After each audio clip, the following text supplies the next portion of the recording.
पंच महायज्ञ ये क्या है, उनसे हमें क्या लाभ है और हमें यह क्यों करना चाहिए। देखिए, हम सभी ग्रस्त हैं और ग्रस्त धर्म के लिए 5 महायज्ञ करने आवश्यक हैं। इनके करने से मानव का कल्याण होता है। वे पंच महायज्ञ ये हैं: पहला ब्रह्मयज्ञ, दूसरा पितृयज्ञ, तीसरा देवयज्ञ, चौथा भूतयज्ञ और 5वां है अतिथि सत्कार। तो ये यज्ञ क्यों करने चाहिए, इसके कुछ विशेष कारण हैं। तो देखिए, हमें यानी हम जो ग्रस्त हैं उनको प्रतिदिन न चाहने पर भी जीव हिंसा उनके द्वारा हो जाती है। जैसे अग्नि जलाना अर्थात चूल्हा जलाना, दूसरा चक्की पीसना, आटा पीसने के समय जीव हिंसा हो जाती है। बुहारी लगाना और पानी रखने का स्थान जहां बर्तन रखे जाते हैं उसके नीचे छोटे छोटे जीव आ जाते हैं, उनकी भी हिंसा होती है। ओखल में कूटने से, ओखली जो होती है उसमें कोई चीज कूटे हैं तो वहां भी जीव हिंसा होती है।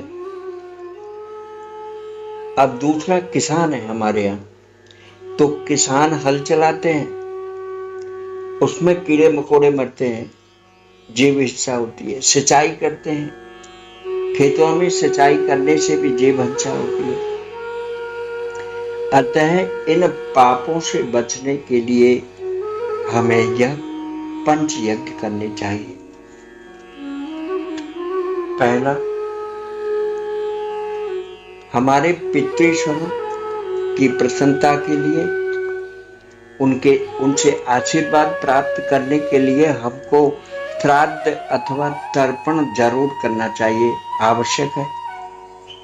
श्राद्ध पक्ष के अलावा अमावस्या तथा मृत्यु तिथि को श्राद्ध एवं तर्पण करना चाहिए। ऐसा करने से हमारे पितृश्वर हमें वरदान के रूप में अपना शुभ आशीर्वाद देते हैं, जिससे हमारे यहाँ वंश वृद्धि तथा लक्ष्मी वृद्धि इत्यादि मिलता है, प्राप्त होता है।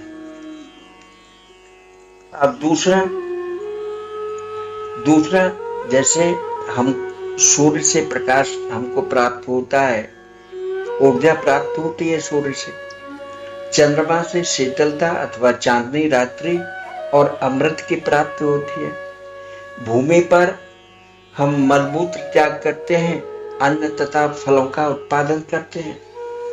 क्या इसके बदले में हम उन्हें कुछ देते हैं?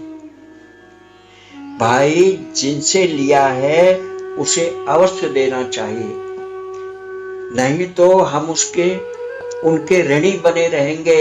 इसलिए देव यज्ञ करना चाहिए। कभी भी जो चीज हम लेते हैं उसका आदान का प्रदान है, उसे देते भी हैं। अगर हम ऐसा नहीं करेंगे तो ऋणी रहेंगे।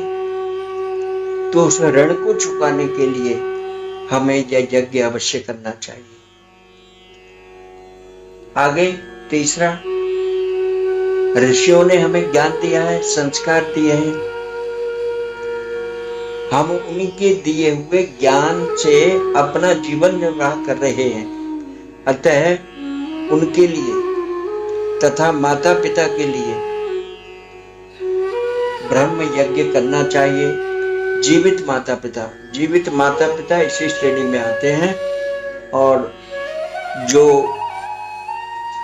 देवलोक को चले गए हैं, स्वर्ग लोक को चले गए हैं, अथवा किसी योनि में नहीं गए हैं, प्रेत बने हुए हैं, उनकी मुक्ति के लिए हम पितृयज्ञ करते हैं। तो यहाँ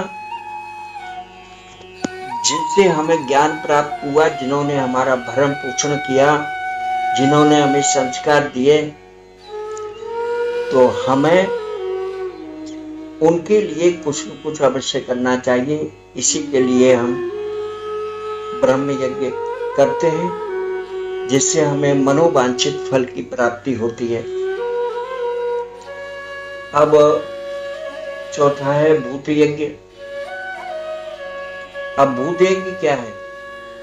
जैसे चींटियां हैं, छोटे छोटे जीव जंतु हैं, पक्षी हैं, अथवा गाय या कुत्ता इत्यादि हैं, उनके लिए दाना, चिड़ियों के लिए दाना, पक्षी के लिए दाना, तथा जो गाय हैं उनके लिए रोटी इत्यादि भोजन, हरा चारा इत्यादि, कुत्ता के लिए रोटी इत्यादि की व्यवस्था हमें करनी चाहिए। यह हमारे गृहस्थ धर्म के अंतर्गत आता है।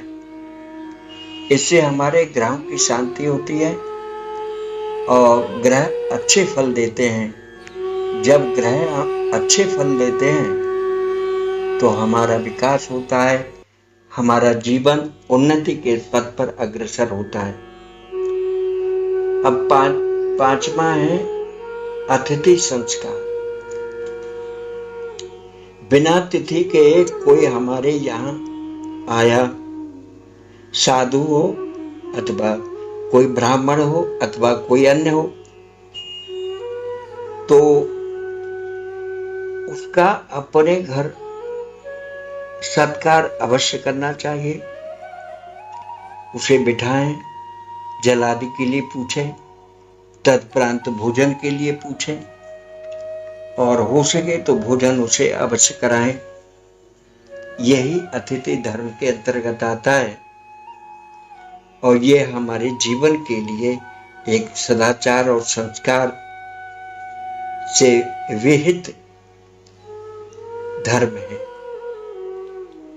इसके लिए अब ये पांचों महायज्ञ हैं, उनके लिए इतना ही। इससे अगले वाले वीडियो में मैं श्राद्ध और तर्पण की विधि बताऊंगा।